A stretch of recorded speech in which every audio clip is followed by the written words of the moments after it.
सांगवी पुणे में आयोजित की। कथा मंडप में विराजमान सभी संत वृंद, ब्राह्मण, गुरुजन सभी के पावन चरणों को नमन करते हैं। शिव की कृपा और उनकी उदारता जब तक नहीं होती तब तक मनुष्य एक कदम भी परमात्मा की ओर अग्रण्य नहीं होता।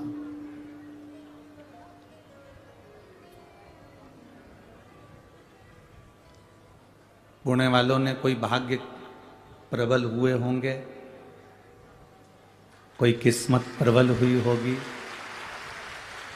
तो ये पावन कथा पुणे में महाराष्ट्र की इस पावन धरा पर शिवाजी महाराज की इस पुनित पवित्र जन्मभूमि पर यह पावन कथा मिली है।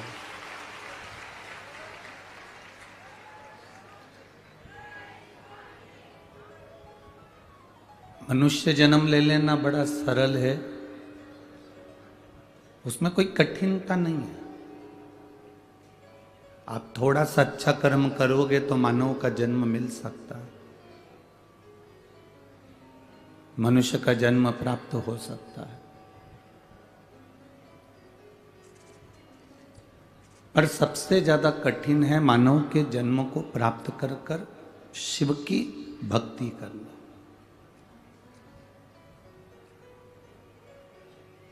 ये देवादिदेव महादेव की जो भक्ति है, ये मानव का शरीर मिलने के बाद भी ये भक्ति नहीं मिल पाती।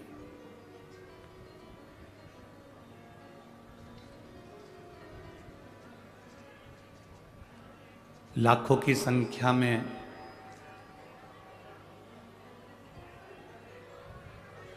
पुणे महाराष्ट्र में शिव भक्त यहां पहुंचे हैं। पंडालों के बाहर धूप में लोग बैठे हैं।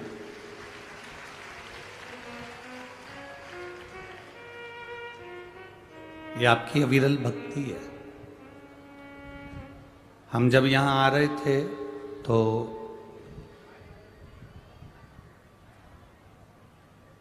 इंदौर एक दिन के कार्यक्रम के लिए, एक शिव चर्चा के लिए गए, तो वहां किसी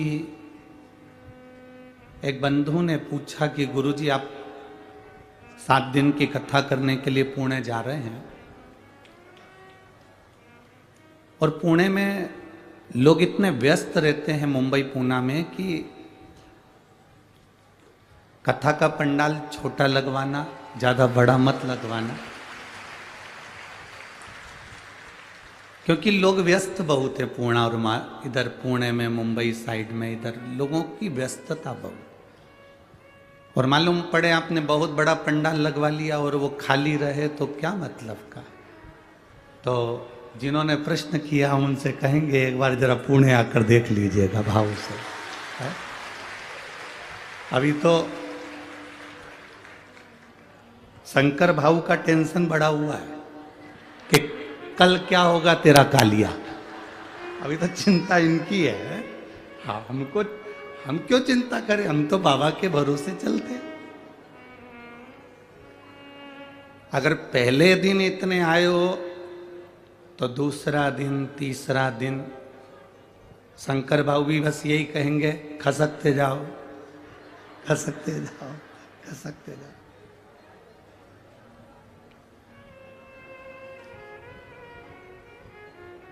ये तो शिव भक्ति है, और बड़ी आस लेकर आप लोग यहां पहुंचे हो, बड़े विश्वास के साथ पहुंचे हो। ये झोली 7 दिन में मेरा देव अधिदेव महादेव कितनी भरकर भेजेगा, ये उसके ऊपर निर्भर करता है।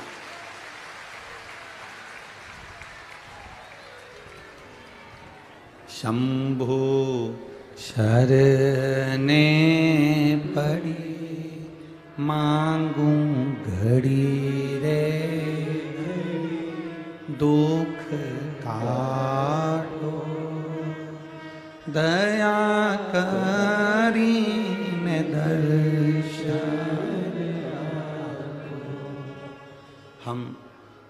अपने दिल की बात देवादिदेव महादेव से कहेंगे। इन 7 दिनों में अष्टविनायक शिव महापुराण की कथा ये भादों के महीने में गणपति जी के दिनों में, गणेश जी के दिनों में मिली है। और यदि ये सुनने को मिली है तो कुछ अच्छा करने के लिए मिली है, कुछ अच्छा प्राप्त करने के लिए मिली।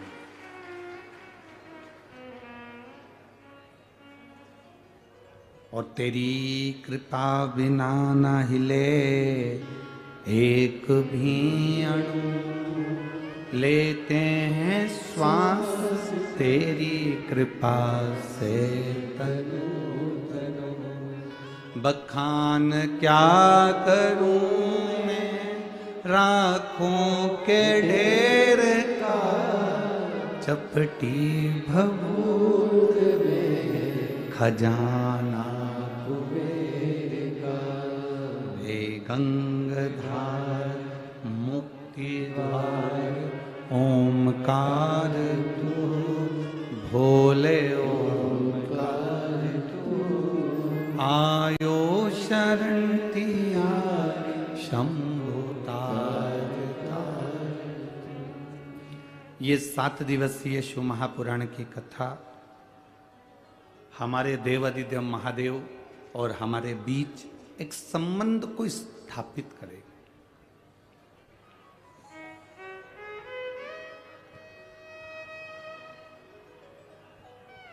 मेडिकल वाला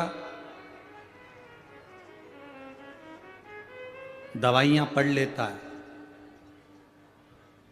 डॉक्टर ने क्या लिखा है, बोलो सही है कि गलत है? बोलो बोलो, जम के बोलो, सही है ना? मेडिकल वाला दवाइयां पढ़ लेता है कि डॉक्टर ने क्या लिखा है, और मेरा देवादिदेव महादेव तुम्हारी तन्हाइयां पढ़ लेता है कि तुम्हारे भाग्य में क्या लिखा है, तुम्हारे किस्मत में क्या लिखा है, तुम्हारे भाग्य में क्या लिखा हो।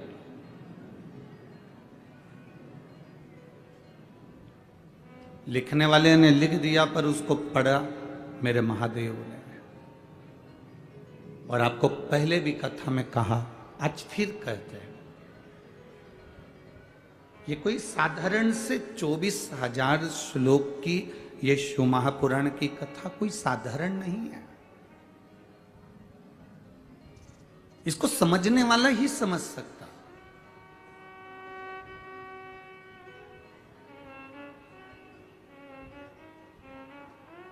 मां के दूध में और पाउडर के दूध में एक बहुत बड़ा अंतर आता है। सुन लेना जरा पुणे वालों, महाराष्ट्र वालों, शिवाजी महाराज की भूमि से ये बात कर रहे हैं, बड़ी सावधानी से सुनना। मां के दूध में और पाउडर के दूध में, बोतल के दूध में बहुत बड़ा अंतर होता है। मां का दूध पीने वाला कभी रामायण, भागवत, शिव पुराण, गीता और सनातन धर्म पर कभी उंगली नहीं उठाता, और पाउडर का दूध पीने वाला सनातन धर्म पर उंगली उठाता है। माता का दूध पीने वाला कभी सनातन धर्म पर उंगली नहीं उठाएगा। जिसने माता का दूध पिया है वो सनातन धर्म की एक आनंदता रहता है। हमारे रामायण, हमारे भागवत, हमारी गीता, हमारी शिव पुराण, हमारे राम नाम, कृष्ण नाम, शिव नाम की भक्ति में डूबा रहता है। जो माता का दूध पिया होता है वो कभी सनातन धर्म के लिए अपशब्द नहीं कहता, कभी सनातन धर्म को बर्बाद करने की बात नहीं करता। कभी राम और कृष्ण पर, कभी मेरे हरि विठ्ठल पर, कभी मेरे हरि पर, मेरे नारायण पर, मेरे शिव पर कभी वो उंगली नहीं उठाता। किसी साधु, सन्यासी, तपस्वी, संत पर उंगली नहीं उठाता। पर जो पाउडर का दूध पीकर बड़े हुए होते हैं वो एक ना एक दिन सनातन धर्म को नष्ट करने की बात जरूर करते हैं, इतना ध्यान रखिए। आप जितने भी भक्त लोग यहाँ कथा सुन रहे हैं, जितने आस्था चैनल के माध्यम से सुन रहे हैं, जितने फेसबुक यूट्यूब के माध्यम से सुन रहे हैं, जितने इस पवित्र पावन के प्रांगण में ये तीनों डूमों में जो भक्त भरे पड़े हुए हैं, और डूम के बाहर ग्राउंड में जहां जहां लोगों को जगह मिल गई, तपती हुई धूप में लोग जहां जगह मिल गई वहां बैठकर जो कथा सुन रहे हैं, आपके भीतर आपने जो माता का दूध पिया है वह दूध आज झलक रहा है। इसलिए इस पवित्र भूमि का रसतत्व आपके जीवन पर है। बोल बम का नारा है, इतना धीमा बोलोगे तो कल्याण तुम्हारा है। बोल बम का नारा है। शिव के भरोसे पर, बाबा के भरोसे पर, शंकर के भरोसे पर, हमारी अविरल भक्ति के भरोसे पर, हमारे विश्वास के भरोसे पर हम अग्रण्य बढ़ते हैं। मेडिकल वाला डॉक्टर की दवाइयां पढ़ लेगा, मेडिकल वाला दवाइयां पढ़ लेता है और केवल एक इस मृत्यु लोक में, इस संसार सागर में केवल एक है, और वो है मेरा देवादिदेव महादेव, जो तुम्हारे भाग्य में कितना दुख है उसको जब तुम जल चढ़ाने के लिए जाती हो तब वो तुम्हारे भाग्य को पढ़ता है और उस दुख को मिटाने का कार्य करता है, उस दुख को समाप्त करने का कार्य करता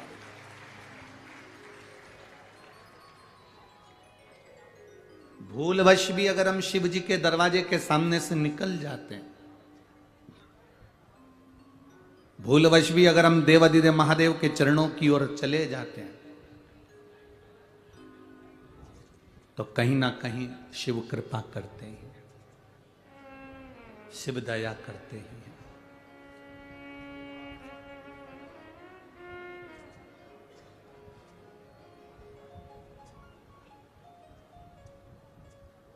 और शिव की कृपा साधारणता में होती ही नहीं।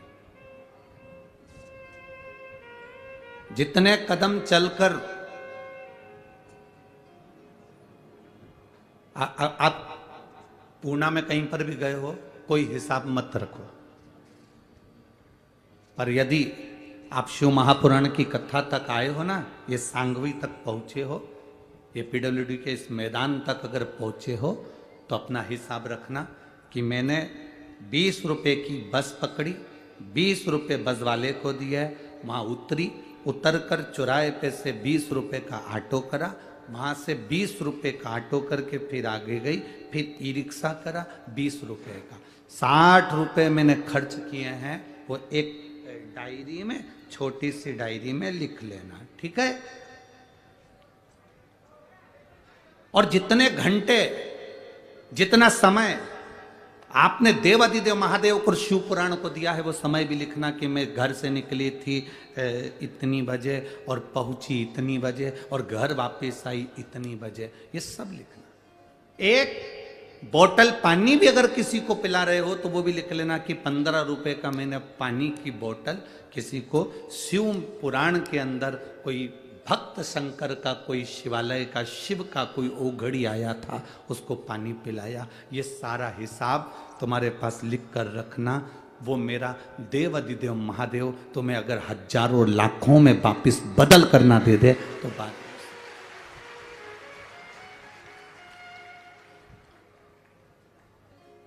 शिवजी कभी नहीं कहते कि मेरे मंदिर में आना तो तुम प्रसाद लेकर आना, या यहाँ शिव महापुराण में कहीं पर भी नहीं लिखा कि शंकर जी के मंदिर में जाओ तो लड्डू लेके जाओ, शंकर जी के मंदिर में जाओ तो पेड़ा लेकर जाओ, शंकर जी के मंदिर में जाओ तो श्रीफल लेकर जाओ, शंकर जी के मंदिर में जाओ तो चिरौंजी लेकर जाओ, शंकर जी के मंदिर में जाओ तो सिंगदाना लेकर जाओ, शंकर जी के मंदिर में जाओ तो पेड़ा लेकर जाओ। किसी पुराण में लिखा है? कहीं शिव पुराण में नहीं लिखा कि शंकर जी के मंदिर में पेड़ा लेकर जाना, या शंकर जी के मंदिर में श्रीफल लेकर जाना, या शंकर जी के मंदिर में ये सामग्री लेकर जाना। यहाँ तो लिखा, शिव महापुराण के अंतर्गत विद्येश्वर संहिता में वर्णन किया, शंकर जी के मंदिर जाना तो तुम अपना दिल लेकर जाना, तो महादेव भी तुम्हें दिल से लुटाकर भेज देगा। आप शंकर के मंदिर में बहुत सारी सामग्री लेकर जाने की जरूरत नहीं है। जो देवादिदेव महादेव पर बेलपत्री चढ़ी हो उसको उठा लो, धो लो, शिव जी पर वापिस चढ़ा दो। अपने घर से 1 लोटा जल लेकर जाओ। कोई कोई कहते हैं गुरुजी हमारे पुणे मुंबई में तो मंदिर बड़ा दूर होता है, तो लोटा लेके कैसे जाएं, बस में जाते हैं तो लोटा ही गिर जाता है, लोग इतना धक्का मारते हैं। तो उनसे निवेदन है कि तुम एक काम करना, एक छोटी सी बोतल अपने झोले में डाल लो, एक छोटा सा लोटा अपने झोले में डाल लो। तुम अपने ऑफिस जाओ, तुम्हारी दुकान जाओ, तुम्हारी नौकरी पर जाओ, बीच में जो शंकर का मंदिर दिख जाए 2 मिनट गाड़ी खड़ी करी और बाबा जी पे हर हर महादेव कहकर फिर वापस चल दिया। ये शिव भक्ति। दिखावे से शिव तत्व की प्राप्ति नहीं है।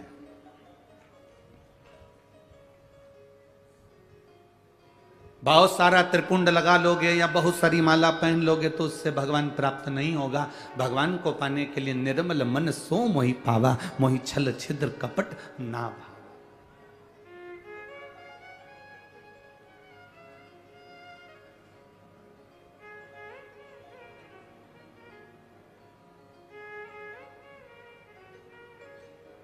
इसको सहजता नहीं कह सकते, इसको श्रेष्ठता नहीं कह सकते।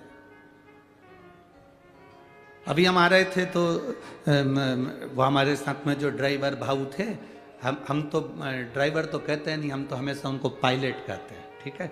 तो हमारे साथ में जो पायलट बैठे थे, जो ड्राइविंग कर रहे थे, तो उन्होंने देखा कि चौराहे चौराहे पर बहुत सारे भिखारी भीख मांग रहे थे। तो पीछे हमारा वो पवन बैठा था, तो उसने कह दिया यहाँ पर भिक्षुक ज़्यादा हैं, यहाँ चौराहे चौराहे पर रुकते हैं और लोग मांगते।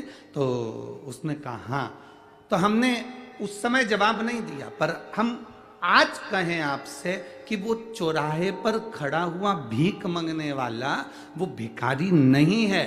भिखारी कौन है? शिव महापुराण की कथा कहती है जिसको 70,000 रुपये तनख्वाह मिल रही, 60,000 रुपये तनख्वाह मिल रही, 80,000 रुपये तनख्वाह मिल रही, और उसके बाद भी अगर वो अपनी नौकरी पर बैठकर रिश्वत मांगता है तो वो दुनिया का सबसे बड़ा भिखारी है।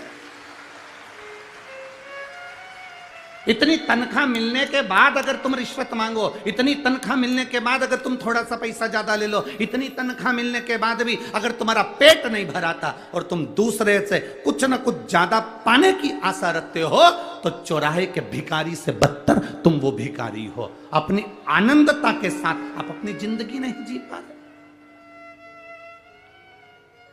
हमारी ये शिव महापुराण की कथा, शिव भक्ति की कथा ये प्रदान करती है कि हमें किसी से मांगना नहीं, किसी से आशा रखना नहीं। यहां तो शास्त्र कहता है आशा एक राम जी से दूजी आशा छोड़ दे, और नाता एक भोले जी से दूजा नाता तोड़ दे। यह संबंध एक निभाया। मांगो, देवादिदेव महादेव से मांगो। अरे तेरा ही दिया मैंने खाया पिया, तेरा शुक्रिया, तेरा शुक्रिया, मुझे भोले बाबा बहुत दे दिया, तेरा शुक्रिया, तेरा शुक्रिया। ये उसकी कृपा से हमें मिला है।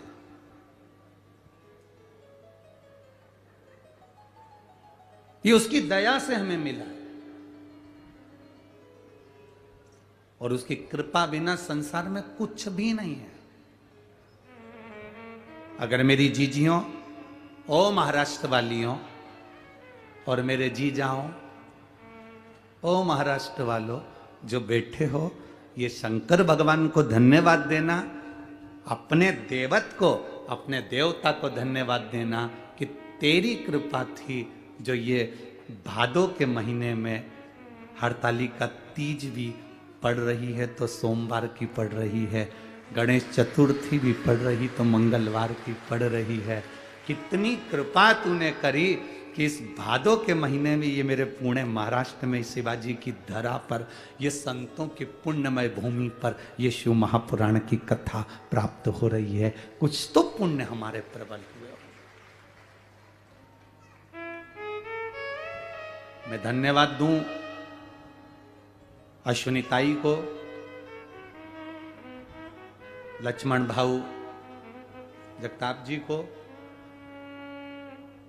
ये साधुता है आपकी, कोई पुण्य जीव होगा, कोई पवित्र जीव होगा, उस पवित्र जीव के बल पर ये पुण्यमय आनंदमय कथा का रस तत्व मिल रहा है।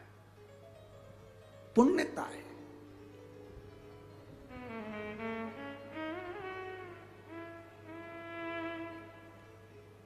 ये उसकी कृपा बिना नहीं मिल सकती। शिव महापुराण का अगर एक अंश भी हमें प्राप्त हो रहा है, एक मिनट की कथा भी हमको मिल रही है, एक क्षण की कथा भी हमको मिल रही है, तो हमारे को समझ लेना कि हमारी कोई पुण्यता।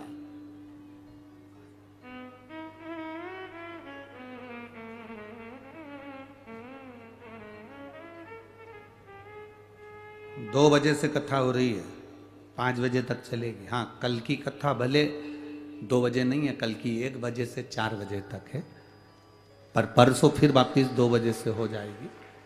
पर आज जो कथा चल रही है 2 बजे से 5 बजे तक जो कथा हम श्रवण कर रहे हैं, आप अपना अंदाजा लगा कर रखना कि 2 बजे से 5 बजे तक, और आप 2 घंटे पहले तो आए होगे ना? अरे बोलो तो समझ, आए हो ना? हम लेट हो गए, तो ट्रैफिक में फंस गए थे, इधर भी बस उधर भी बस, सारे बस वाले भी बड़े खुश हो गए, हाथ हिला हिला के फोटो खींच रहे थे, वो बीच में हम फंसे थे।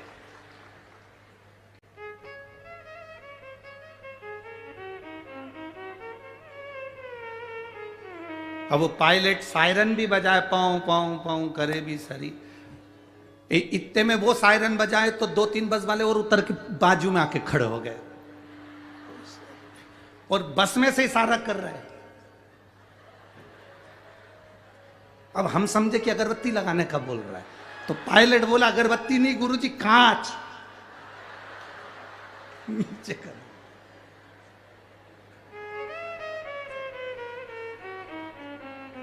और पता चला यहां पहुंच भी गए। अभी तक स्टेज पे ऊपर से आते थे, आज नीचे से आ गए।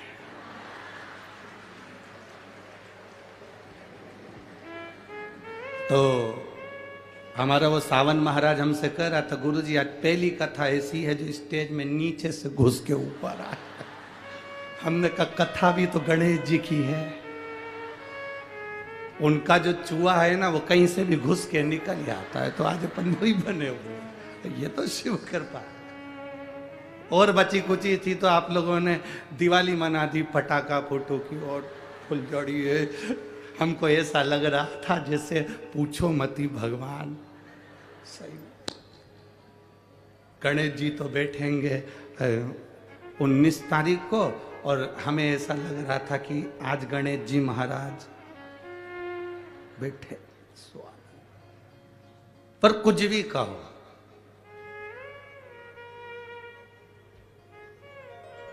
तुमचा पुणे मस्त आहे।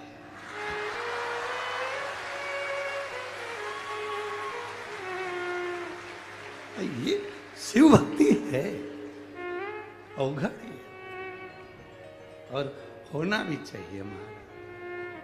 हम तो बाबा के भरोसे चलते हैं, हम तो बाबा के भरोसे चलते हैं। ये दुनिया वाले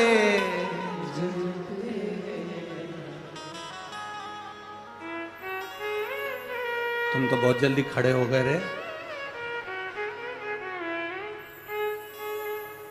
हम तो बाबा के भरोसे चलते हैं, हम तो बाबा के भरोसे चलते हैं, हम तो बाबा के भरोसे चलते हैं, हम तो बाबा के भरोसे चलते हैं। ये दुनिया वाले जलते हैं, ये दुनिया वाले जलते हैं, ये दुनिया वाले जलते हैं, ये दुनिया वाले जलते हैं। हम तो बाबा के भरोसे चलते हैं, भोले बाबा के भरोसे चलते हैं, शंभू बाबा के भरोसे चलते हैं, शंभू बाबा के भरोसे चलते हैं। भाव से दोनों हाथों से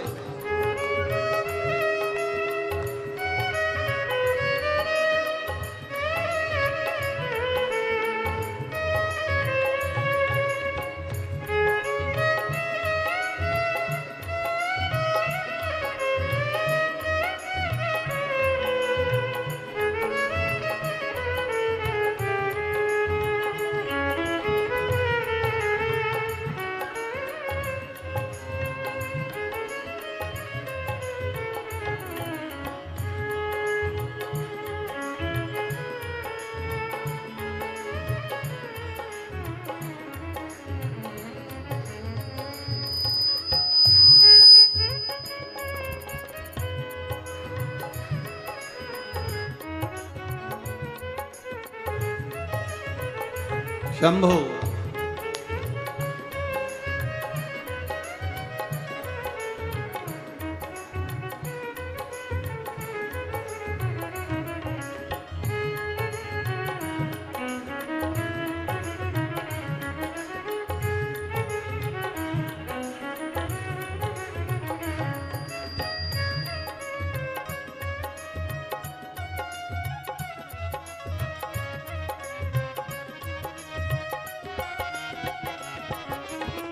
बाबा ने हमको चलना सिखाया, बाबा ने हमको चलना सिखाया, बाबा ने हमको चलना सिखाया, बाबा ने हमको चलना सिखाया, सब भक्तों से मिलना सिखाया, सब भक्तों से सिखाया।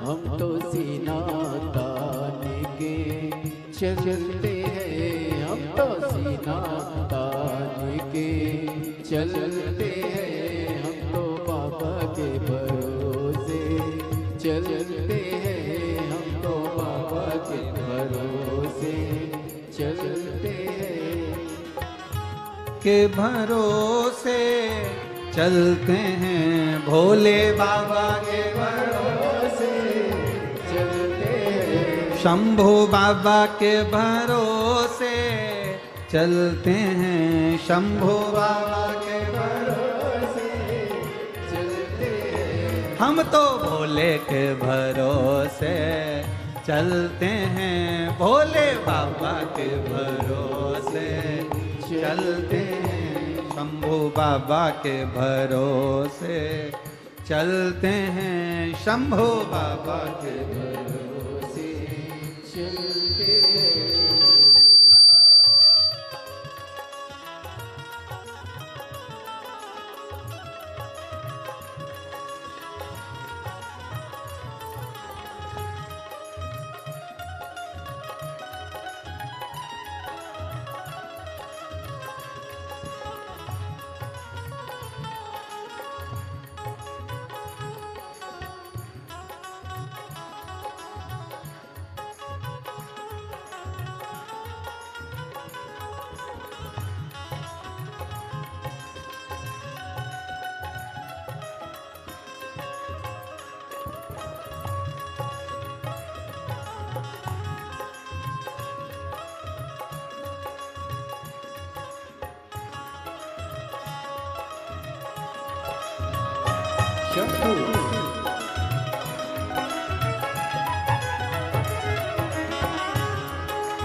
बाबा हमारा साथी कहाँ है, बाबा हमारा साथी कहाँ है, बन के हमारा साथी कहाँ है, बन के हमारा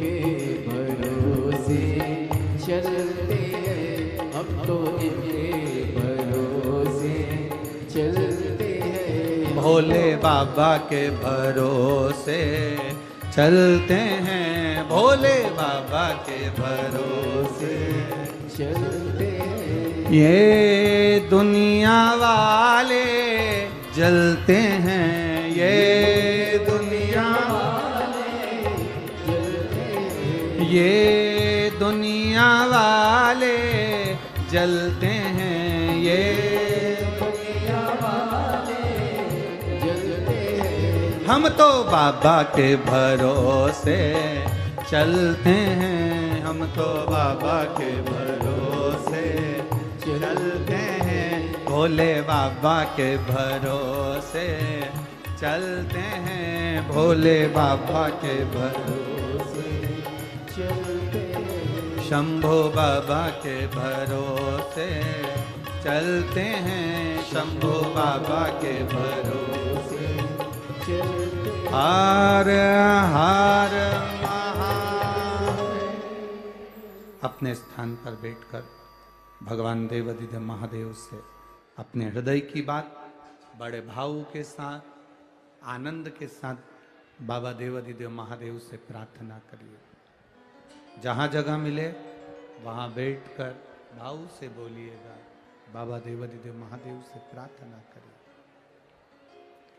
जो कार्यकर्ता खड़े हैं उनसे भी निवेदन है, जगह संभाल कर बैठकर, ये बार बार पुणे में शिव महापुराण की कथा नहीं होगी, 7 दिन की कथा है। दिल से बाबा से प्रार्थना करो, वो दिल से देता।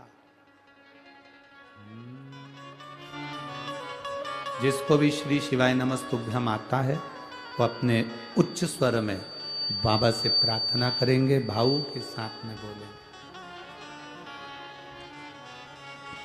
श्री शिवाय नमस्तुभ्यं, श्री शिवाय नमस्तुभ्यं, श्री शिवाय नमस्तुभ्यं, श्री शिवाय नमस्तुभ्यं, श्री शिवाय नमस्तुभ्यं। भोला सब दुख काटो, ओ भोला सब दुख काटो, शिव शंकर जपूं तेरी माला, भोले बाबा जपूं तेरी माला, भोला सब दुख काटो, ओ भोला सब दुख काटो। वेश है मंगल मंगलकारी, वेश है मंगल मंगलकारी, शमशान वासी शमशान वासी, ओ भोला सब दुख काटो,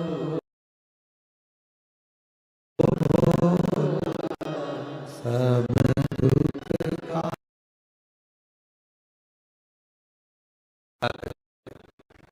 भगवान देवाधिदेव महादेव का सम्मान। देवराज नाम का ब्राह्मण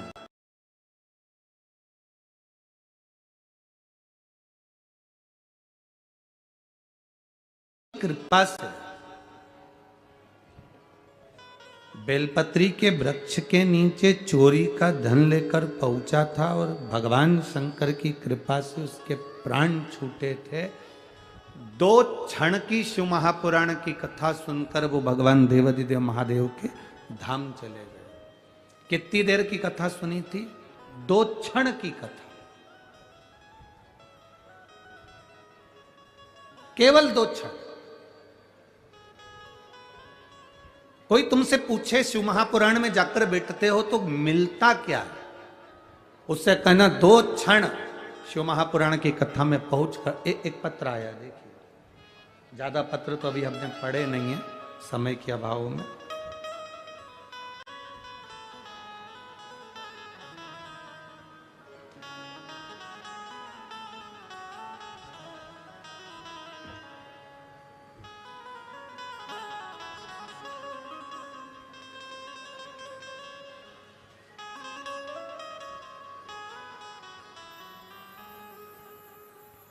मेरी बेटी गीतांजलि बोर से 23 साल की है। कहीं बैठे आप ही हैं? दोनों हाथ हिला दो एक बार। पुष्पा बोर से नासिक उत्तम नगर सिडको, मोबाइल नंबर ये। हम लोग नासिक उत्तम नगर सिडको से आए। गुरुदेव, पहले तो ये बताओ बेटी ठीक है? अब बस बाबा की कृपा। बाबा की कथा का हम क्या वर्णन करें। मेरी बेटी गीतांजलि बोर से 23 साल की है। वह हॉस्पिटल में जॉब करती है, पर 22 जुलाई 2023 को उसकी तबीयत अचानक खराब हुई। जो लोग पत्र पढ़ सकते हैं, टीवी पर, एलईडी पर, आस्था चैनल पर पत्र भी हमारे जो लिखे हैं इन्होंने वो चलते हैं, आप पढ़ सकते हैं। वह हॉस्पिटल में जॉब करती है। 22 जुलाई 2023 को उसकी तबीयत अचानक खराब हुई। उसके पेट में बहुत दर्द होने लगा और गुरुदेव वह हॉस्पिटल में उसकी जांच की, सोनोग्राफी की, तो डॉक्टर ने यूरिन इन्फेक्शन के साथ साथ किडनी के पास पीस और दाहिनी बाजू में 56 mm की गठान बताई। उसके दर्द चालू हुआ। 15 दिन की दवाई दी पर दर्द कम नहीं हुआ। गठान की जांच करने के लिए आगे बढ़ाई तो गठान और ज़्यादा तकलीफ देने लगी। किडनी का ऑपरेशन का डॉक्टर ने कह दिया, गठान का ऑपरेशन का कह दिया।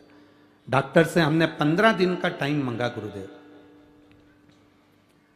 हमारे पड़ोसी ने कहा था कि एक बार अगर कहीं मौका मिल जाए, 2 मिनट की भी कथा अगर टीवी पर मिल जाए या कहीं ऐसा मौका मिल जाए और लाइव कथा कहीं आ रही हो तो वहां जाकर आप सुने। हमने केवल टीवी के सामने आसन बिछाकर 2 मिनट की कथा सुन पाए, क्योंकि चिंता बहुत थी। गुरुदेव, आपने उस समय पर रुद्राक्ष का वर्णन किया तो 12 अगस्त 2023 को हम सीहोर गए। सीहोर जाकर हमने रुद्राक्ष मांगा और बाबा से प्रार्थना कर कर हम निवेदन कर कर आ गए, बाबा जहां कथा होगी वहां 7 दिन की 5 दिन की पूरी कथा सुनेंगे। बस मेरी बेटी के जो ऑपरेशन बोला गया है गठान का और किडनी का, किडनी उसकी अच्छी हो जाए और गठान उसकी गल जाए, ऐसी कृपा करना। गुरुदेव, डॉक्टर तो बता रहे थे बड़ी बीमारी है, जांचें बहुत सारी हुई और बाबा की कृपा का हम क्या वर्णन करें। हम सीहोर से आकर रुद्राक्ष को पानी में गलाते, शिव जी को चढ़ाते, बेटी को पीने के लिए देते। बाबा की कृपा से दूसरी बार बेटी की जांच कराने के लिए गए, डॉक्टर ने कहा इसकी गठान गल चुकी है और बेटी की किडनी भी काम करना प्रारंभ कर दी है।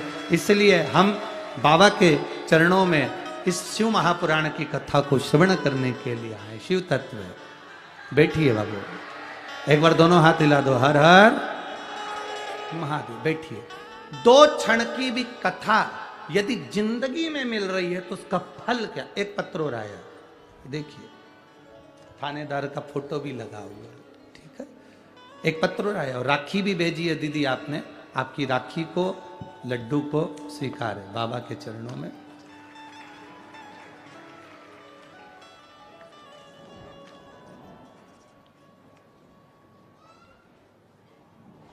पूजा पति सुनील, अंधारे महाराष्ट्र, जिला धाराशिव भंडारवाड़ी गांव की निवासी है। गुरुदेव, मैं अपना कहीं बैठी हूं तो हाथ हिला सकती हैं। आप ही हैं? दोनों हाथ हिला दो एक बार। बहुत बहुत साधुवाद। पहले तो बधाई आपको। थानेदार बनने की आपके पति देवता को बहुत बहुत साधुवाद हो। गुरुदेव, परभणी कथा रही आपकी, सांसद महोदय कथा कराए। हमारे पति से हमने कहा हमको कथा में लेकर चलो। उन्होंने कहा कथा बहुत होती रहती है, ऐसी कोई कथा में जाने से क्या फायदा। नहीं, हमने सुना है जो पंडाल में बैठकर 2 क्षण की भी कथा सुनता जो मांगता है वो मिलेगा। पति हंसने लगे, कहने लगे ऐसा नहीं होता, आप हमें लेकर तो चलो। वो नहीं माने, हमारी कथा वहां की छूटी। संभाजी नगर में कथा हुई, तब हमने हमारे पति से कहा हमें एक दिन की कथा आधे घंटे की सुनने दो, हम बाबा से प्रार्थना करेंगे। जो बाबा से मांगता है ना पंडाल में, उसको वो मिलता है। पति हंसकर बोले ऐसा होता है? कभी नहीं हो सकता। कहे आप हमें लेकर तो चलो। 1 दिन की कथा हमने पंडाल में बैठकर श्रवण करी और बाबा से प्रार्थना करा। हमारे पति से पूछा तुम बोलो क्या चाहिए? वो कहते हैं बाबा सुनते हैं? हाँ। कथा के पंडाल में सुनते हैं? हाँ। क्या मुझे थानेदार बना सकते हैं? क्यों नहीं बना सकते, बाबा है वो, सब सुनता है। बाबा से प्रार्थना करी। फिर हमने भी हमारे पति से कहा याद रखना महाराष्ट्र में कहीं पर भी कथा होगी तो हमको लेकर जाना है।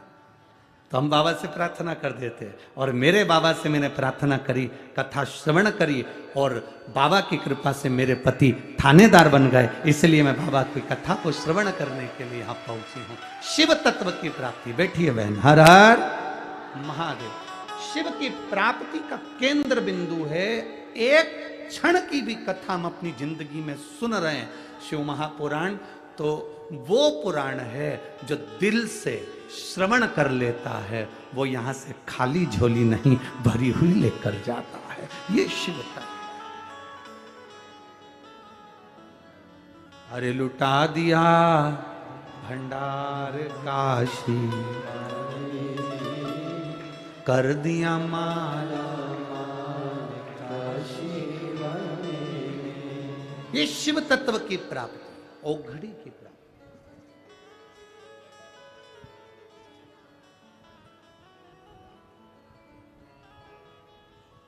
एक बहन ने तो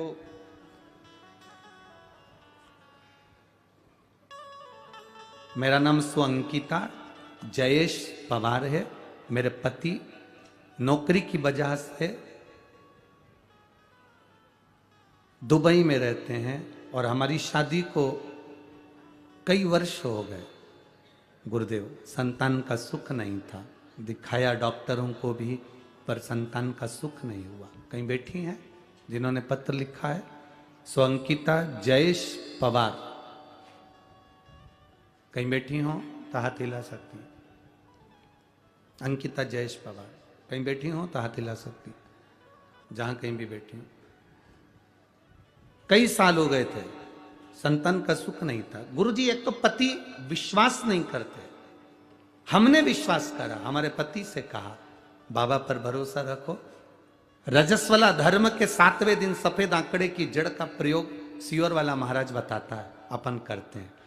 पति को लेकर हम वो आंकड़े की जड़ का प्रयोग किया। गुरुदेव, इससे पहले हमने मुंबई, पूना, ना जाने कहाँ कहाँ खूब इलाज करवाया, पर औलाद नहीं हुई। बाबा की कृपा का हम क्या गुणगान करें। शिव जी की कृपा से जब सफेद आंकड़े की जड़ का प्रयोग करा, तब बाबा की कृपा से 3 जुलाई 2023 को पूर्णिमा, गुरु पूर्णिमा के दिन बाबा की कृपा से पुत्र रत्न की प्राप्ति हुई है। और बाबा का हम क्या वर्णन करें। हमने बाबा का नाम कृषि, उस बेटे का नाम रखा है। गुरुदेव, हमारे बेटे के मस्तक पर हम इतनी कथा सुने हैं कि बेटे के मस्तक पर तिलक में आपकी छवि मेरे बेटे के तिलक के अंदर उभर कर आ जाती है। जब भी उसको तिलक लगाया जाता, हम फोटो में भेज भी रहे हैं, ये फोटो में तिलक की छवि लगाई गई है, आप उसको टीवी चैनल के माध्यम से देख सकते हैं। शिव तत्व की प्राप्ति, ओघड़ी शंकर त्रिकालदर्शी कैलाशी है। शिव तत्व, आपकी भक्ति है उसमें, विश्वास, दृढ़ता, तुम्हारा भरोसा है उसमें। और यहां जितने बैठे हो, चाहे पंडाल हो चाहे पंडाल के बाहर हो, तुम्हें जहां जगह मिल जाए वहां बैठ जाओ और बैठकर बाबा से अपने हृदय से, अपने दिल से इस 7 दिन की कथा, घर के लोग कहें पानी गिर रहा है, घर के लोग कहें त्योहार आ रहा है, घर के लोग कहें ये त्योहार है, कह देना मेरा बाबा मेरे गांव में आया है, इससे बड़ा त्योहार दुनिया का कोई त्योहार नहीं हो सकता। इससे बड़ा त्योहार क्या?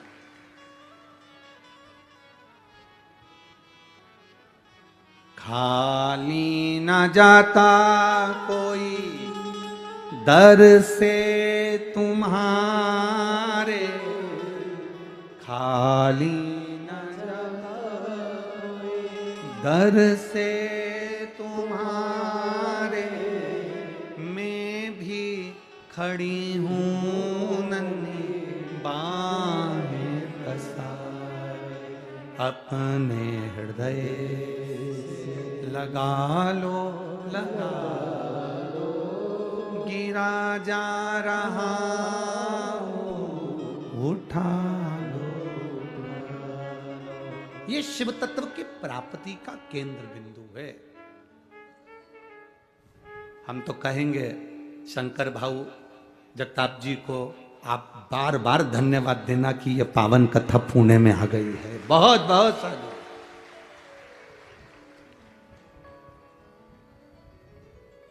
ये कृपा है शिव की, उसकी उदारता, भक्ति बिना नहीं, विश्वास बिना नहीं। समय आया देवराज बेलपत्री के वृक्ष के नीचे प्राणों को त्यागा तो शिव तत्व को प्राप्त हो।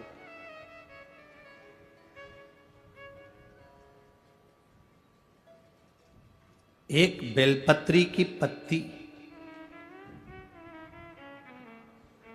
एक बेलपत्र, एक पत्ती, एक बेलपत्र के वृक्ष की छांव साधारण नहीं होती। एक जीव जो मनुष्य की जो देह है ना, इससे 4 स्थान पर रोज पाप होता है। ऐसा कोई संसार में नहीं जन्मा जिसने पाप नहीं किया। 4 स्थान पर प्रत्येक मनुष्य से पाप होता। पहला, झाड़ू लगाते समय छोटे छोटे जीव मर जाते हैं, उसका पाप माथे चढ़ जाता है। दूसरा, अग्नि जलाते समय, चूल्हा जलाते समय, गैस जलाते समय छोटे छोटे पतंगे जलकर मर जाते हैं, उसका पाप माथे चढ़ जाता है।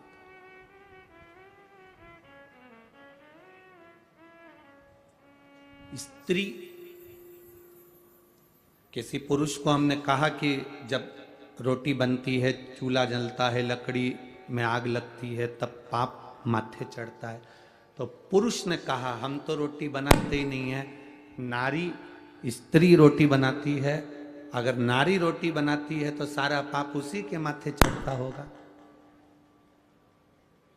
सारा पाप उसी के माथे पर चढ़ता होगा। जब स्त्री रोटी बना रही है, नारी रोटी बना रही है, तो पाप उसके माथे चढ़ता होगा। पर इनको बताए कौन? हमारे धर्म शास्त्रों के अनुसार गुरु गोरखनाथ जी का आप लोगों ने दर्शन किया? गोरखनाथ जी का फोटो देखा है? गुरु गोरखनाथ एक हाथ में कमंडल रखते हैं, दूसरे हाथ में चिमटा रखते हैं। क्या रखते हैं? चिमटा। चिमटा देखा है? महिलाओं के पास में चिमटा रहता है रसोई घर में। क्या काम आता है? रोटी को सेकने का। संत भी चिमटा रखते हैं, भजन गाने वाले भी चिमटा रखते हैं। बोलो बोलो, सही है कि गलत है?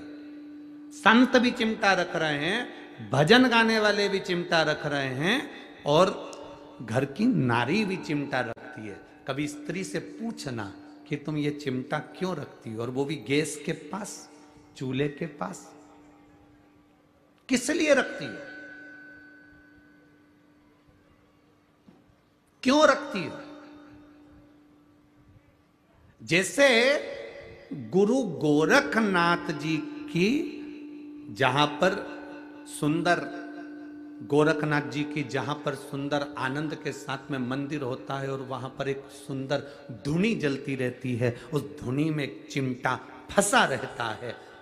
धुनी में जो बल मिलता है उस चिमटे के बल पर मिलता है। तो वहां की जो भस्म होती है, वहां की जो भभूति होती है, वो हमको सुख, एनर्जी और रोग से मुक्ति देती है। एनर्जी भी देती है और रोग से मुक्ति भी देती है। क्या होता है उस चिमटे से?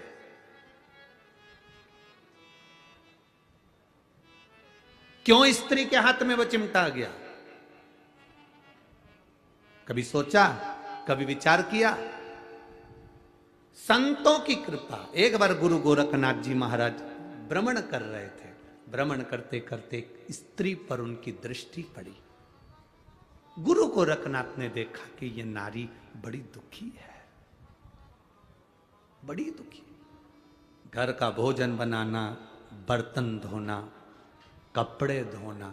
ध्यान देना, 4 स्थान पर व्यक्ति से पाप होता है। पहला झाड़ू लगाने की जगह, दूसरा अग्नि जलने के स्थान पर पतंगे जल जाते हैं, तीसरा पानी भरते समय, कपड़े धोते समय, स्नान आदि कर्म करते समय, पोछा लगाते समय छोटे छोटे जीव मर जाते हैं, उसका पाप माथे चढ़ जाता है। और चौथा स्थान बताया, चलकर जाने में पांव के नीचे छोटे छोटे जीव मर जाते हैं, उसका पाप माथे चढ़ जाता है।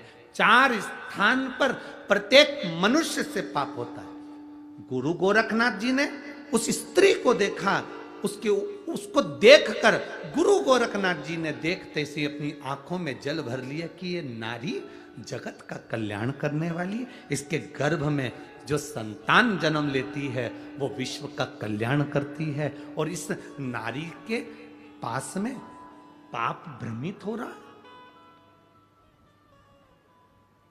जल का वो कपड़े धोती है, जीव मरता, उसका पाप माथे। अग्नि जलाती है, उसका पाप माथे। झाड़ू लगाती है, उसका पाप माथे। दिन भर चलती है, उसका पाप माथे।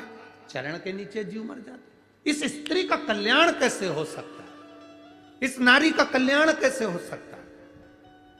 गुरु गोरखनाथ बाबा ने उस नारी के हाथ में, बस उसी समय नारी के पास में गुरु गोरखनाथ जी ने अपनी सूचना पहुंचाई कि नारी, अगर एक जैसा चिमटा मैं रखता हूं और चिमटे से पाप दूर भाग जाता है, वो चिमटा अगर नारी के रसोई घर में होता है तो पाप दूर भाग जाता है। कितनी माताएं बैठी हैं जिनके घर में है रोटी, कई काम लेती हो ना, उसको कहां रखती हो? रसोई घर में, गैस के पास में रखा रहता, कहीं टंगा रहता, कहीं पास, जहां अग्नि है, जहां चूल्हा है, उसके पास में चिमटा।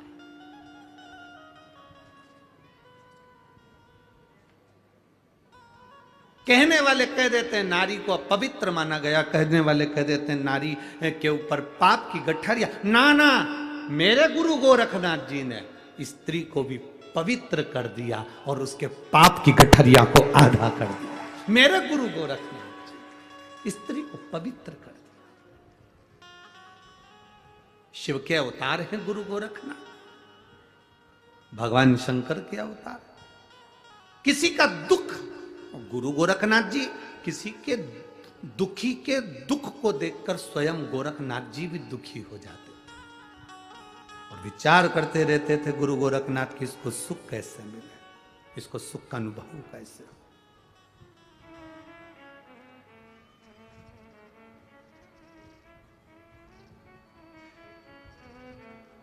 तो जिन पुरुष कहे कि, कोई पुरुष कहे कि स्त्री रोटी बनाती है पाप उसके माथे चढ़ेगा, झाड़ू स्त्री लगाती है पाप उसके माथे चढ़ेगा, कपड़े स्त्री धोती है पाप उसके माथे चढ़ेगा, तो ये अंदाजे में मत रहना, चिमटा है,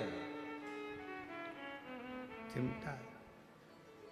ऋषि, संत, साधु, नागा साधु, तपस्वी, साधक, उपासक, भजन करने वाले अपने हाथ में चिमटा रख लेते।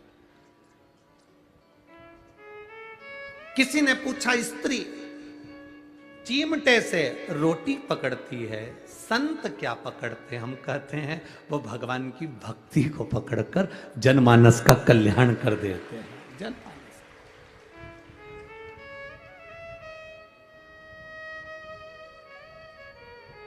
आप लोग देवादिदेव महादेव भगवान शंकर का कहीं कोई ऐसा फोटो भी देखना जहां शंकर जी समाधि में लीन है और शिव जी के पास में चिमटा रखा है। देखा है कभी? दर्शन करें, ऐसे फोटो के दर्शन कभी करे हो आपने? शिव जी समाधि में लीन, त्रिपुंडधारी त्रिशूलधारी समाधि में लीन है और उनके पास में चिमटा गड़ा हुआ।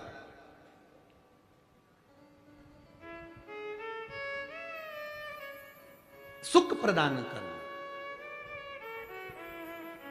देवराज तो यहां वर्णन चल रहा था, कितना भी पाप मस्तक पर हो, एक बेलपत्र जब हम देव अधिदेव महादेव को समर्पित कर देते हैं, शिव जी को जल चढ़ाते हैं, जल जब शंकर भगवान पर चढ़ता है, बेलपत्र छुआ हुआ वो जल, शंकर भगवान पर चढ़ा हुआ जल, वो जब थोड़ा सा लेकर अपने ऊपर थोड़ा सा छींट लेते हैं या आचमन करते हैं, वो जल बेलपत्री के स्पर्श का होता है। देवराज के मस्तक पर बेलपत्री के वृक्ष की छांव आती है और देवराज तुरंत शिव के धाम चले जाते हैं। और हम प्रतिदिन अगर बेलपत्री के जल का थोड़ा सा भाग अपने मस्तक पर छिड़क लेते हैं तो कई रोगों से हमारी मुक्ति हो जाती है। रोग हमारे नजदीक नहीं आते, रोग हमारे करीब नहीं आते।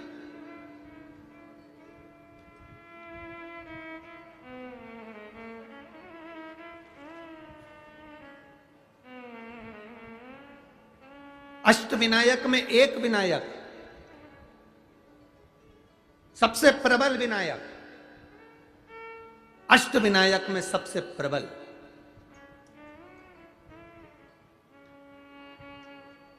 जहां के वृक्ष भी मोर का रूप लेकर आवाज लगाते हैं शिव जी को,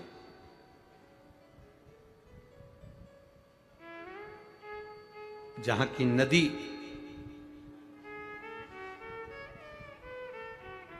सिंधुरासुर असुर के कारण करहा रही है, तो उस नदी का नाम भी करहा पड़ गया।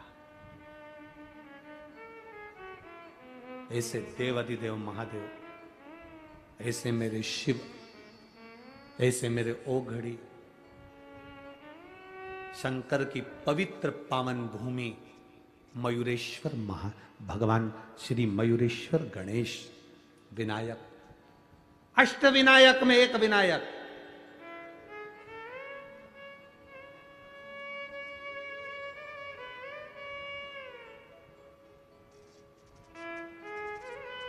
हजारों बेलपत्री के वृक्ष थे, हजारों बेलपत्री के वृक्ष मोरगांव के अंदर, हजारों।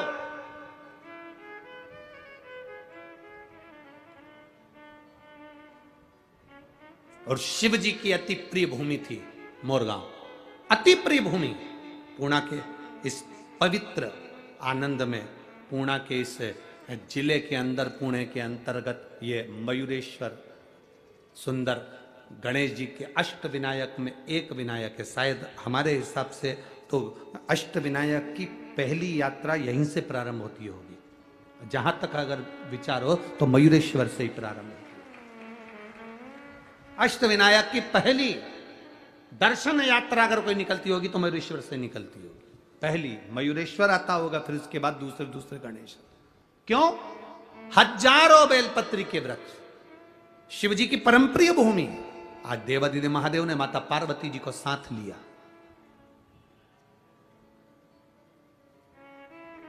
जिस समय पर देवराज के प्राण छूट गए, शंकर भगवान ने देवराज को नंदी पर बिठाया।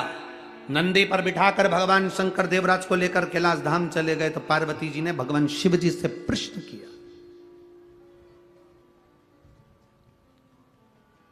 भगवान शंकर से प्रश्न कर रही मां पार्वती, मां जगत जननी, मां जगदम्बा, बाबा ये देवराज तो महापापी था, इसने तो धन चुराया लोगों का, वैभव चुराया लोगों का,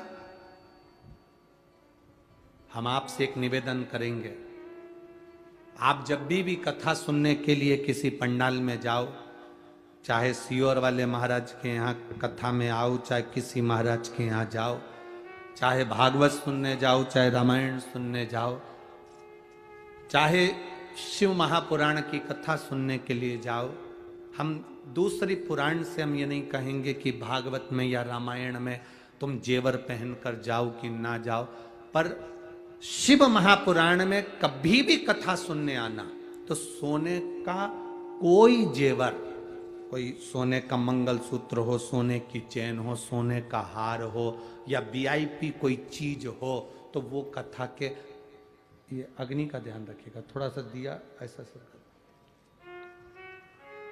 नीचे से पकड़ के सरका,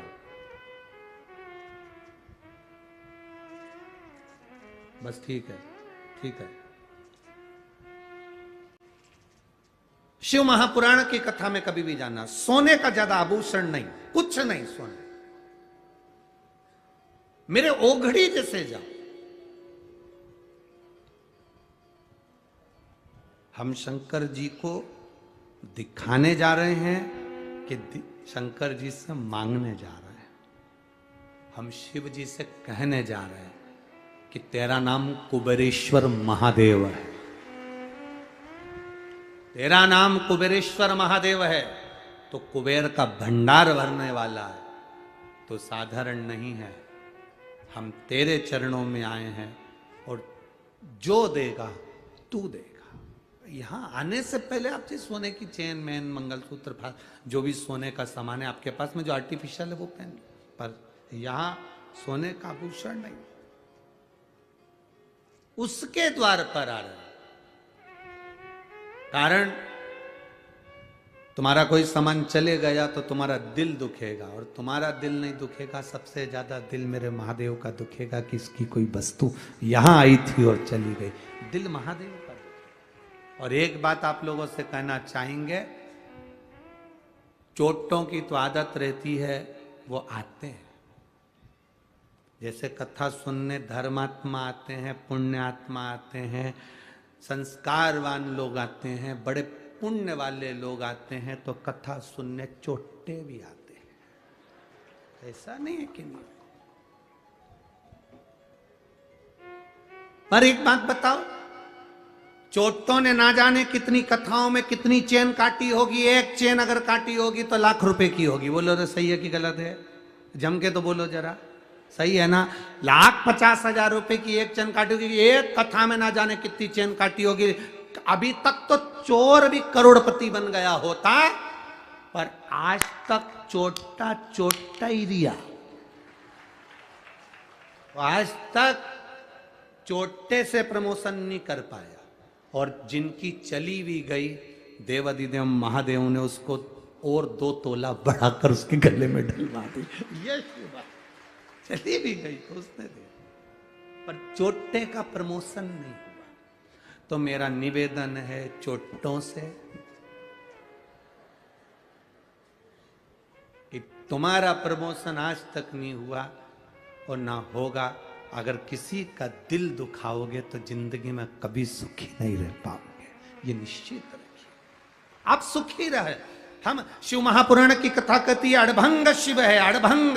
शंकर की भक्ति में जब जाना, शंकर की भक्ति में जब पहुंचना, तब अपने हृदय से पहुंचना, दिखावे से नहीं। शंकर को छल की जरूरत नहीं है, शंकर को छल नहीं चाहिए, शंकर को एक लोटा जल चाहिए।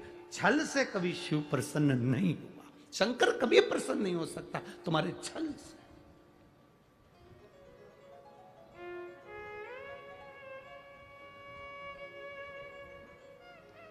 शिव की प्रसन्नता ही सारी समस्या का हल, एक लोटा जल। ना तो यहां पर कोई बेल है, ना भभूति है, ना कोई तंत्र है, ना मंत्र है, ना कोई कुछ भी यहां पर नहीं है। शिव महापुराण में कुछ भी नहीं। शंकर जी को दिखावा प्रिय नहीं है, तो हम दिखावे की बात क्यों करें? यहां तो केवल एक चीज चलती है, मुख से निकला हुआ श्री शिवाय नमस्तुभ्यम, और दूसरा है तुम्हारे हाथ में एक लोटा जल। बस इससे तुम दुनिया में विजय प्राप्त कर सकते हो। दुनिया में जैसे शिवाजी महाराज के पास में क्या था, शिवाजी के पास में क्या था? एक बार शिवाजी ने अपनी माता से पूछ लिया, मां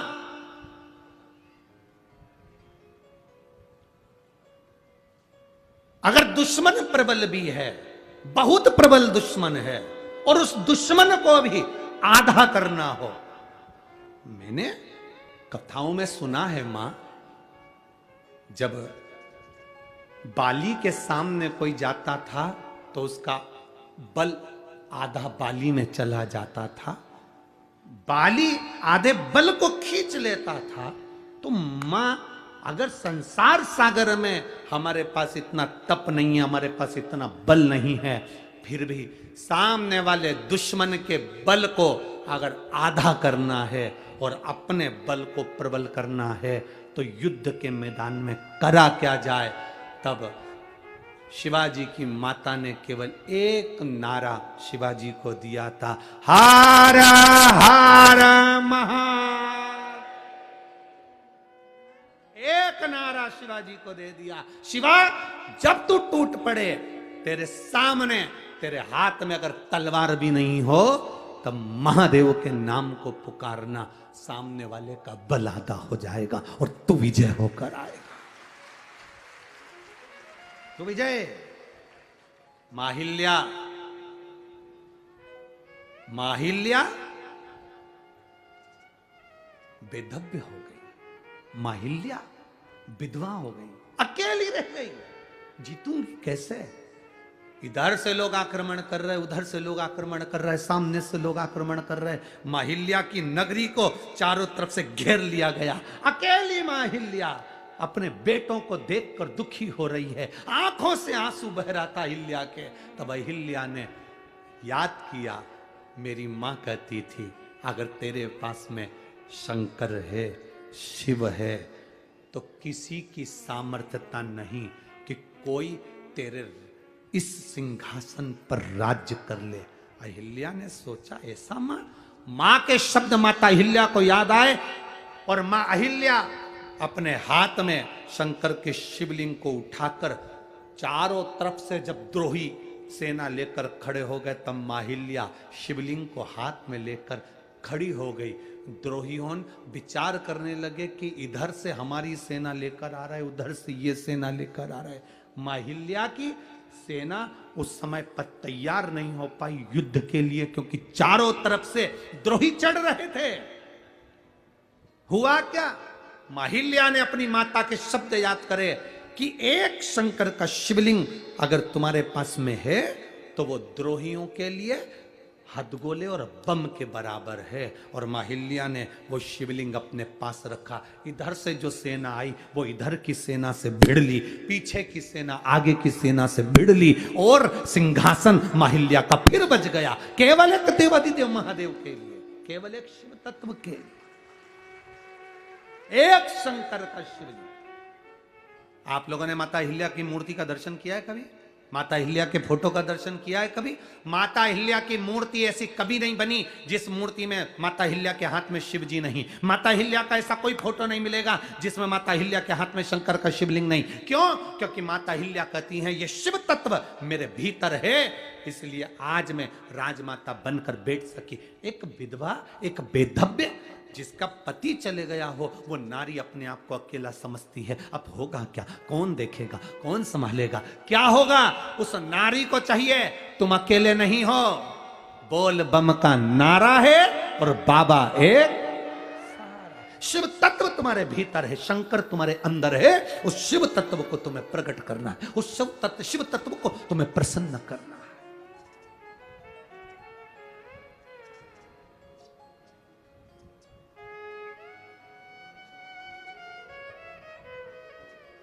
माननीय विधायक महोदय यहाँ बैठी हैं, आपके यहाँ बोलते हैं शायद विधायक को क्या बोलते हैं, आमदार, यहाँ बैठी हैं।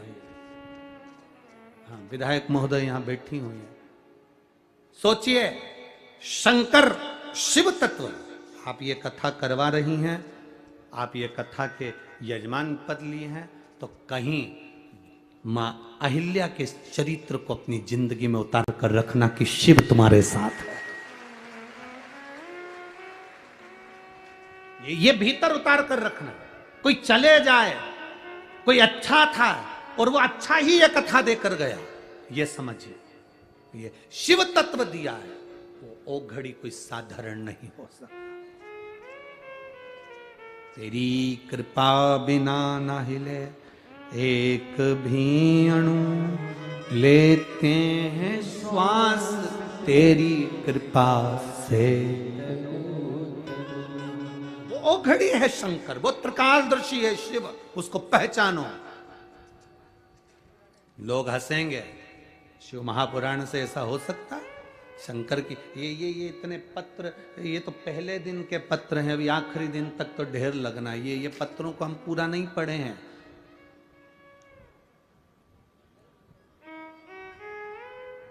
इन पत्रों को पूरा नहीं पढ़ा, जब हाथ में आएंगे पढ़ेंगे, उसका स्मरण करें। इनमें लिखा, उसने अपने हृदय की बातों को लिखा है लोगों ने। क्या दिया देवाधिदेव महादेव ने। और आज आप लोग इस कथा को पुणे की इस पावन धरा पर बैठकर श्रवण कर रहे हो ना, सांगवी में। अगली कथा अगर महाराष्ट्र में कहीं पर भी होगी ना, एक पत्र तुम्हारा भी वहां पर लिखा हुआ आएगा कि मेरे को बाबा ने ये दिया, ये कृपा मेरे बाबा ने करी है। ये नासिक से आई बहन लिख रही है, केवल 15 दिन मांगे थे डॉक्टर से, केवल 15 दिन। ये 15 दिन दे दो, फिर हम किडनी का भी ऑपरेशन कराएंगे और उस गठान का भी ऑपरेशन करेंगे। केवल 15 दिन। अब 15 दिन में इसका कितना विश्वास होगा उस देवाधिदेव महादेव के प्रति कि वो करेगा, वो करेगा, वो साधारण नहीं है। मेरे भोले तेरा सहारा है, मेरे भोले तेरा सहारा है, मेरी नैया का तू किनारा है, मेरी नैया का तू किनारा। ये शिव तत्व की प्राप्ति का केंद्र बिंदु है। पार्वती जी ने शिव जी से कहा, बाबा भोलेनाथ, आप ये पापी जीव को लेकर आ गए। ये देवराज ब्राह्मण था, ब्राह्मण के घर में जन्म लिया, ब्राह्मण कुल में जन्म लिया, पर इसने कभी ब्राह्मण कर्म नहीं किया, लोगों की दिल दुखाया, जान दुखाई, चोरी करके लाता था। कितना दिल दुखता होगा जिसके घर से चोरी करके लाता होगा। कैसे कैसे व्यक्ति जोड़ जोड़ के 1-1 रुपया इकट्ठा करे और चोर लेकर चले जाए, तो उसका दिल कितना दुखता हो, हृदय कितना दुखता हो।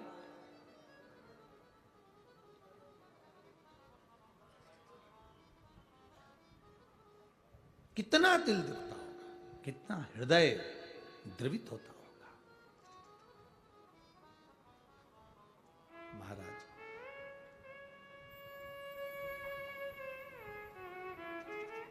कभी हमारा दिल दुखता है एक घोड़े को देखकर, उस पे लोग बैठकर जा रहे हैं। एक बैल,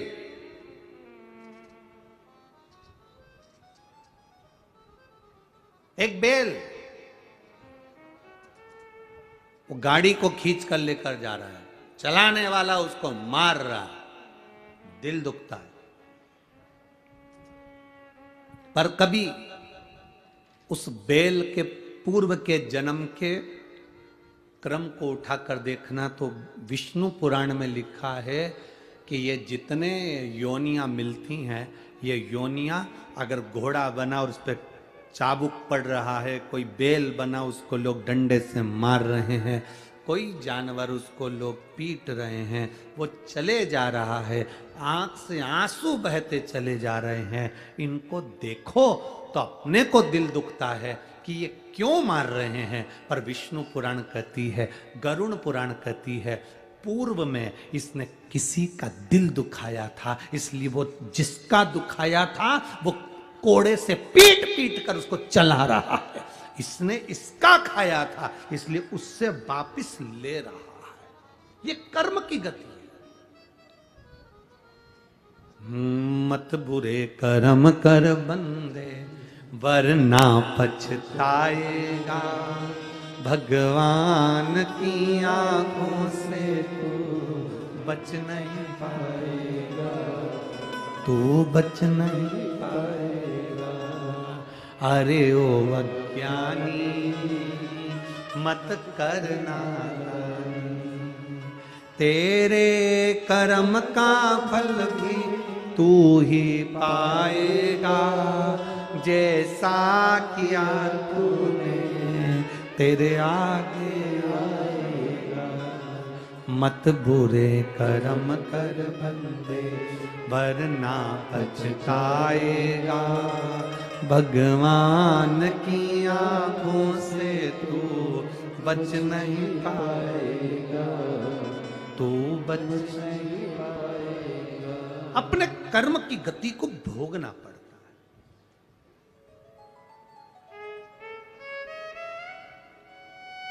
भोगना पड़ेगा। एक कथा पहले कही है, आपके स्मरण में होगी। एक चोर चोरी करने सेठ जी के यहाँ गया। सेठ जी बड़ा दयालु था, कोई उधार मांगने आता था तो उसको दे देता था। सेठ जी, मेरी बेटी की शादी है, ले जा। कब देगा? ये जन्म में देगा कि वो जन्म में देगा? जो ईमानदार होता था वो कह देता था यही जन्म में दे दूंगा। जो खाने की नियत रखता था वो कहता था अगले जन्म में दूंगा। उसको मालूम है कि अगला जन्म किसने देखा। सेठ जी उधार दे देता था। अब उधार देता रहा। एक चोर को मालूम पड़ गया सेठ जी के पास बहुत धन है, उधार देता है। तो चोर ने कहा चलो अपन उधार भी ले लेंगे, तिजोरी भी देख लेंगे, रात को जाएंगे सब माल चुरा लेंगे। चोर गया, सेठ जी मेरी बेटी की शादी है, 25,000 रुपए की जरूरत है। सेठ जी ने कहा ले ले। ये जन्म में देगा कि अगले जन्म में देगा? अब चोर तो चोर, उसने कहा अगला जन्म किसने देखा? सेठ जी अगले जन्म में दूंगा। ठीक है ले जा, दे दिया। उसने तिजोरी देख ली। रात को चोर आया चोरी करने के लिए। सेठ जी क्या बहुत सारी भैंस बंधी हुई थी। उस भैंस के तबेले में चोर घुस गया। उसने कहा सेठ जी जाएंगे, रात को इनकी तिजोरी का माल चुरा लूंगा। रात हो गई, सेठ जी जाने लगे। सेठ जी जैसे ही गए, आपस में भैंस सब बात करने लगी। एक भैंस ने दूसरी भैंस से पूछा, क्यों री भैंस जी तू कितने साल से दूध दे रही है? उसने कहा 4 साल हो गए। एक कहती है मुझे 5 साल हो गए, कोई कह रही मुझे 3 साल हो गए। सब आपस में बात कर रही थी। एक बूढ़ी भैंस बैठी थी, मुंह से जुगाली कर रही थी। किसी ने पूछा भैंस अम्मा, ओ भैंस अम्मा। इतने में भैंस बोली क्या है ये बताओ, अपन इतनी सारी भैंस इस सेठ जी के यहाँ दूध क्यों दे रही है? इतने में भैंस बोली ये सेठ बहुत चतुर है, उधार देता है, पूछता है ये जन्म में दोगे कि अगले जन्म में दोगे? जो इस जन्म में नहीं देता, अगले जन्म में अपने जैसी भैंस बन के निचोड़ निचोड़ के देता। देना पड़ेगा। इस जन्म का इस जन्म में देते चलो। पहले भी कथा में कहा, कपड़े पर कॉफी गिर जाए तो अब्बी की अब्बी धो लो, चाय गिर जाए तो अब्बी की अब्बी धो लो, सब्जी गिर जाए तो अब्बी की अब्बी धो लो। 2-3 घंटे के बाद चाय धोगे तो दाग धुलेगा? बोलो बोलो जम के बोलो रे, नहीं धुलेगा। चाहे तुम अच्छे पाउडर से धो, चाहे कैसे भी धो, चाय गिरी तुरंत धोया, चाय साफ। कॉफी गिरी तुरंत धोया, कॉफी साफ। सब्जी गिरी तुरंत धोया, सब्जी साफ।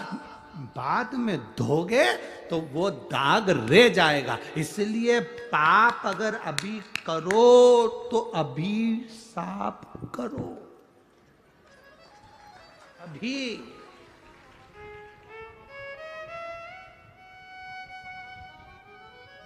लोग कहते हैं, सीहोर वाले महाराज कहते हैं, गुरुजी आप कहते हो रोज मंदिर जाया करो। क्यों जाए हम मंदिर रोज? रोज चाय गिर रही है, रोज कपड़ा तुरंत साफ करो। रोज मोबाइल पे दिन भर झूठ बोलते हो, इसलिए एक लोटा जल चढ़ा के साफ।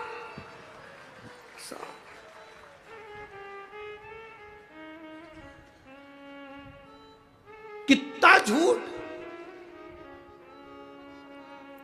अभी अभी वो तो भगवान भला करे, वो पायलट का, वो तो गाड़ी ला रहा था, वो एक गाड़ी वाला पीछे डब्बा बंधा और यहाँ ऐसा कुछ लगा उसके कान में, भगवान जाने क्या क्या फंसा के रखे। ऐसे कान में यूं बोलता भी जा रहा, बड़बड़ करता जा रहा। हमारी भाषा में तो सुना है। जब वो गाड़ी के पास में थोड़ी देर खड़ा हुआ तब वो बोल रहा था कि मैं यहाँ सांगवी तक पहुँच गया। चिंचीवाड़ा क्या बोले, हाँ जो भी है तुम समझ गए ना, बस बाकी जाने दो, तुम्हारा समझना जरूरी है। तो मैं यहाँ तक पहुँच गया। हमने पायलट से पूछा क्यों रे भैया ये कौन सा एरिया है, तो क्या मिलिट्री का एरिया बता। और बोला भी चिंचीवाड़ा कौन सा वाड़ा है, तो ये कहाँ पर है, तो कि गुरुजी वो तो 5-6 किलोमीटर दूर है। तो मैंने कहा अब भी बोल रहा वो कि मैं यहाँ पर हूँ और खड़ा मिलिट्री एरिया में। हमने कहा कितना झूठ बोल रहा है। तो हमने पायलट से कहा जरा गाड़ी रोक, अपन कह देते हैं एक लोटा पानी चढ़ा दे, आज की आज साफ धुल जाए। बोले सो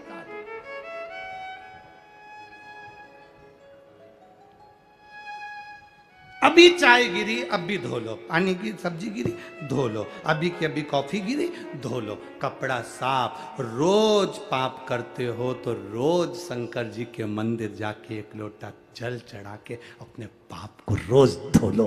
कपड़ा साफ, रोज साफ क्लीन। फिर तो लोग भी तुमसे पूछ लेंगे, जैसे पुराने जमाने की टीवी पे पूछते थे, राजू तुम्हारे दांत तो मोतियों जैसे चमक रहे। बस फिर कोई भी तुमसे पूछ लेगा, कमला बहुत क्वीट क्वीट दिख रही हो, फिर कोई भी पूछ लेगा तो तुम कह सकती हो ये चमक ये दमक फुलवन में महक सब कुछ सरकार तुम ही से है।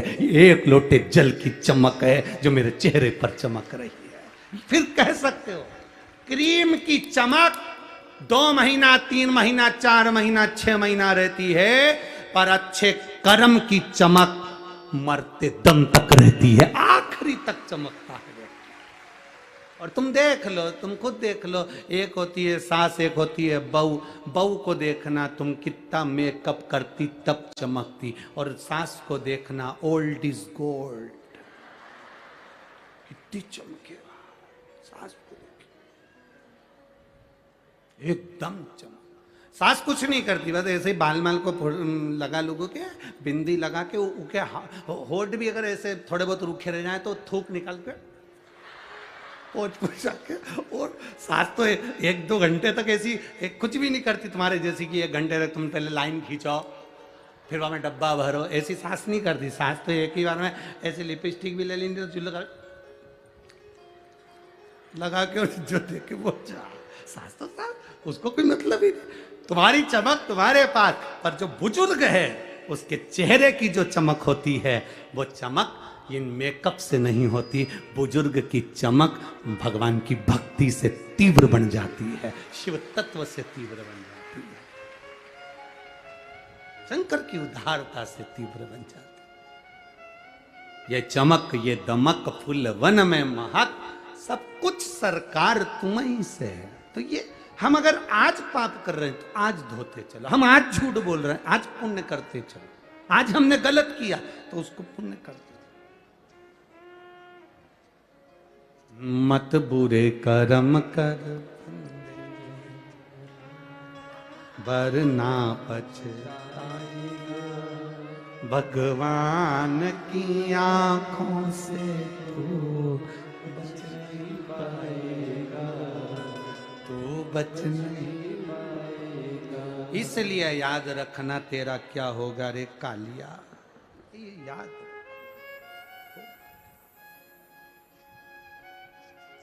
होना। अपनी चित्त वृत्ति को परमात्मा में। देवाधिदेव महादेव से माता पार्वती जी ने पूछ लिया कि ये तो पापी जीव है, चोरी करता था, गलत काम करता था, और इसको तुम नंदी पर बिठा कर लेकर आ गए, इसको तुम यहाँ लिया नंदी पर बिठा कर लेकर आ गए। नंदी पर लेकर आए।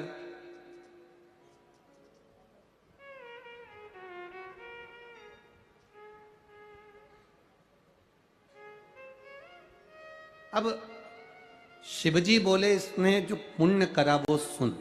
इसने एक पुण्य प्रबल करा, चोरी का धन लेकर शिव मंदिर में गया, शरीर में ताप पड़ा, शिव पुराण की कथा चल रही थी, 2 क्षण की श्रवण कर ली, शरीर लेकर बेलपत्री के वृक्ष के नीचे दुबक कर बैठ गया, प्राण वहीं छूट गए, बेलपत्री की छांव इस पर पड़ गई, इसलिए इसको कैलाश का धाम मिल गया, शिव का धाम मिल गया। अच्छे कर्म मरते मरते कर लिए तो पुण्य भागी बन गए, श्रेष्ठ उसको मिला, सुख की अनुभूति, उसको आनंद की अनुभूति।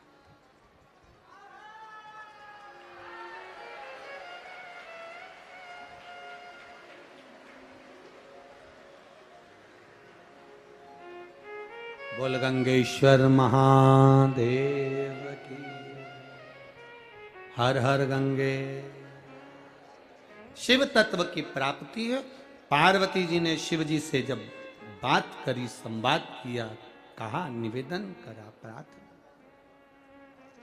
बाबा मेरे एक मन है। शिव जी ने पूछा, क्या क्या पापी से पापी जीव भी अगर बेलपत्री के वृक्ष की छांव के नीचे आ जाता है तो उसका कल्याण हो जाता है? क्या उसकी मुक्ति हो जाती है, उसका मोक्ष हो जाता है? बाबा कहते हैं, सुनो पार्वती, जिसके आंगन में, जिसके घर में एक बेलपत्री का पौधा होता है, जिसके आंगन में, जिसके घर में एक बेलपत्री का पौधा होता है, या उसने आंगन में या घर में बेलपत्र ना लगाई हो, किसी मंदिर में, देवालय में, शिवालय में, बगीचे में, बाग में, सरोवर के तट पर, बावड़ी के तट पर, जंगल में, कहीं किसी स्थान पर अपने जीते जी अगर उसने एक बेलपत्री का पौधा लगाया होता है, शिव जी कहते हैं उस जीव का दूसरी बार पृथ्वी पर जन्म नहीं होता, वो शिव धाम को चला जाता है, शिव धाम को चला जाता।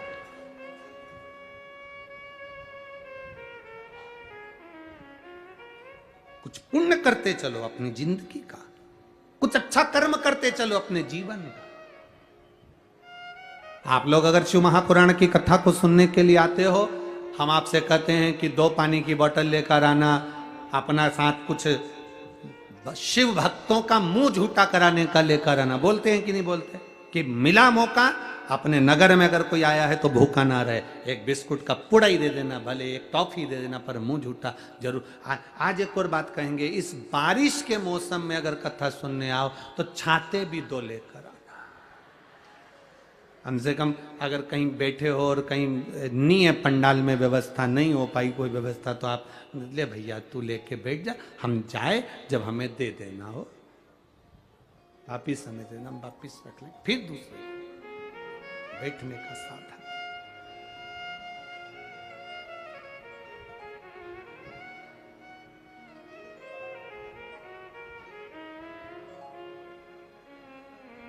अरे भोले भंडारी रे, दूर करो दुख मेरा, ओ त्रिपुरारी रे, दूर करो दुख मेरा। पार्वती जी शिव जी से कह रही हैं, पापी से पापी जीव का कल्याण है बेलपत्र। हाँ,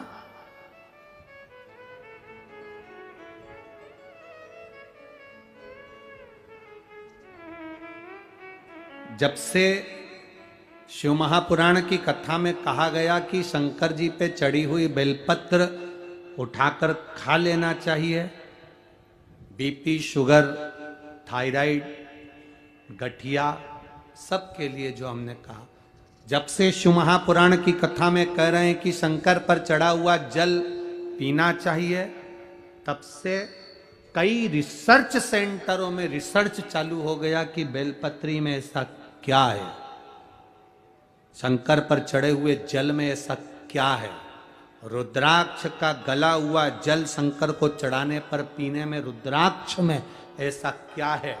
कई रिसर्च सेंटर रिसर्च करने में लग गए, और जब वो रिसर्च करे तब उनको मालूम पड़ा कि एक बेलपत्री में वो बल होता है कि थायराइड, शुगर और बीपी को कंट्रोल कर लेता है। तब उनको मालूम पड़ गए।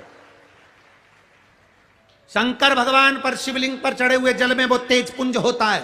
शिव जी पे चढ़े हुए शंकर भगवान के शिवलिंग पर बेलपत्र चढ़ती, धतूरा चढ़ता, पुष्प चढ़ता, उसका जो जल अगर मिल भी गया, स्पर्श हुआ, जल भी हमारे को प्राप्त हुआ है, तो उसका फल क्या हो, उसको आनंद तब प्राप्त हो।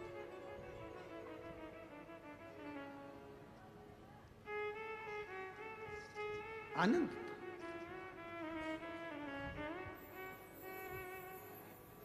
एक पत्र आया है,